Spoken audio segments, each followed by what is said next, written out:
The Selfish Path to Romance. Download Chapter 1 for free at drkenner.com and at amazon.com. Right before the break, I was answering Justin's call. Justin is a 17-year-old who drinks and smokes, and he's depressed. He's depressed enough to have called me, to have picked up the phone and called me. Well, kudos for that. However, you cannot stop there. You need to be able to learn how to understand your own emotional life so you don't just get run by your emotions, but you can objectively look at what you're feeling and figure out new alternative ways to go. For example, what are your goals, Justin, for a career? What would you love to do for the rest of your life that's doable? I mean, I can't be a neurosurgeon, and I can't be an astrophysicist, but there are many, many, many things that I would love doing. I wish I had 9 lives, like they say cats do. But I wish I had 9 lives, because there are so many things. I would love to be a professional ballroom dancer and to teach dancing. I love what I do now. There are so many different careers. So think about the goals that you've had over your life. Shut out any voices that are saying you should do this. Your parents, you should go to law school. You should become a doctor. You should do X, Y, Z.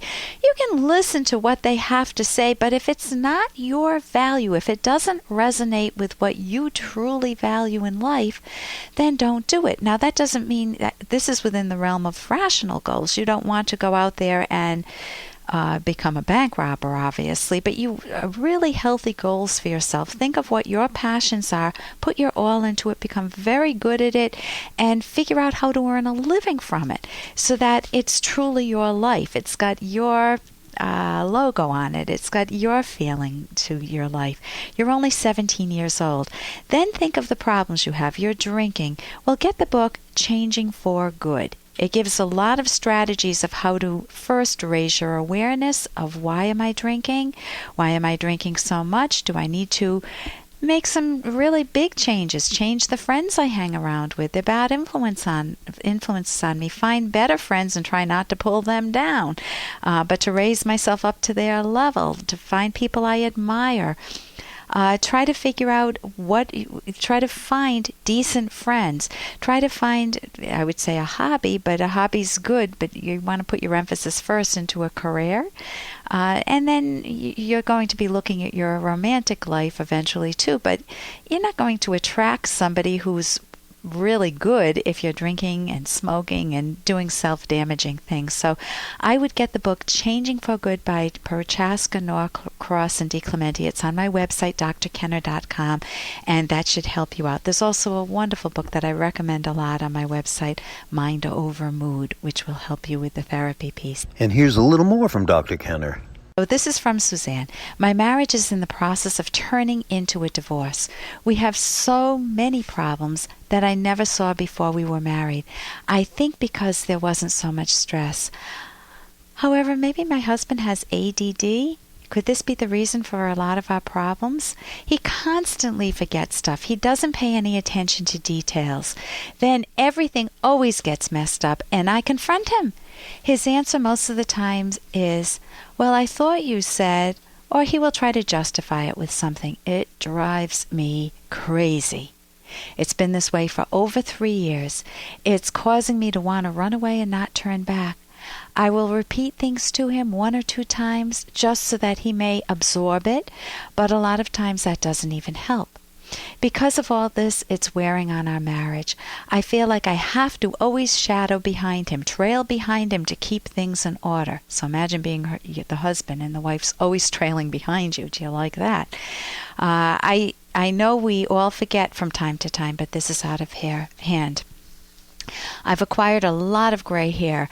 I believe it's due to this stress. Then the kids have to hear all the arguments because maybe I've asked him to do something and he doesn't do it. It's so frustrating. It wasn't,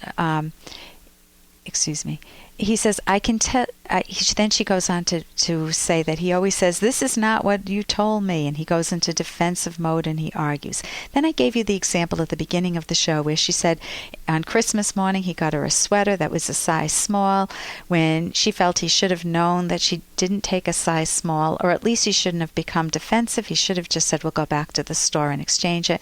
But they argued and it totally ruined their whole Christmas morning. Okay, This is from Suzanne, and she ends it by saying, help. And does he have ADD? Well, you can get a medical checkup just to make sure he doesn't have any brain lesions and tumors, but I am really wary of the diagnosis of attention deficit disorder, which means you can't focus, because I've seen so many people diagnosed with that, and they can focus darn well on the things that they value, a sports game or a video games or the things that they love in life, but not on nags, not on people they don't value, not on people that if he feels like you're a critical a critical parent. So it could be that your husband doesn't currently value you. He sees you as that critical parent or as a nag. And notice he may be rebelling, like a passive aggressiveness. He's not doing the thing. She can't make me do it. She's always picking on me. She's always following me around. Nothing's ever good enough for her. I mean, you may be a real neatnik. So it could be that you bring a lot into the picture that you want to take a closer look at. And you might benefit from some individual therapy. Now, it also may be that that's not the case, that he just doesn't care about you. Maybe he's got a honey on the side. Maybe he just doesn't like married life with the kids and the stress, and he just is lazy or just doesn't want to focus. That could be the case. So notice that he doesn't just have a forgetfulness problem. He has a lying problem too, because after you catch him with something, he makes up stories. Well, maybe you did tell me you did wear a small, and you're saying there's no way in the world you would have ever said that. So notice that hurts don't just evaporate or melt away in a marriage. They accumulate, they fester, to the point of your wanting to run away. And the kids are caught in the crossfire of your marital problems. It takes a big toll on them.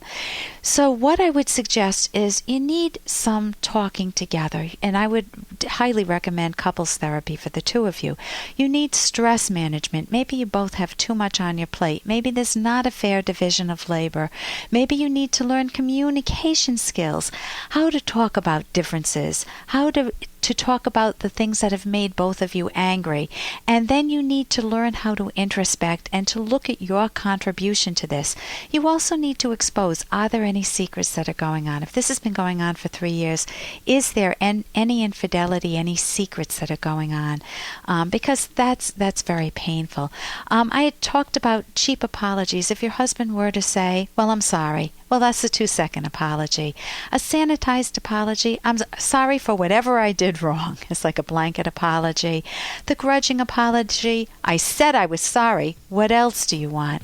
The guilt-inducing apology, do you really need me to apologize from that? So a good apology is taking responsibility for the damage you've caused, making it specific and heartfelt, very non-defensive, and you work to earn back the trust. So the apology isn't a one-shot deal. For more Dr. Kenner podcast, go to drkenner.com and please listen to this ad. Here's an excerpt from The Selfish Path to Romance, the Serious Romance Guidebook by clinical psychologist Dr. Ellen Kenner and co-author Dr. Edwin Locke, who's world famous for his theories in goal setting.